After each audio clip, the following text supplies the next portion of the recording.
Thanks, Derek. Bourne Fire, Deputy Chief Ryan Haden, Haden. And what did you have happen here today? This morning, approximately 10 a.m., we had a 30-foot sailing vessel partially capsized off the beach with 3 souls on board. They bailed out of the boat and swam to shore. The sailboat remains on shore and is now under salvage operations with sea tow.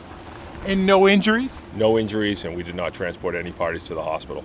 And how are conditions here? It seems pretty windy. Any thoughts? Right now it's a northeast wind coming on shore, approximately 25 to 40 miles an hour wind gusts. Waves, sea tows reporting 10 to 12 foot waves offshore.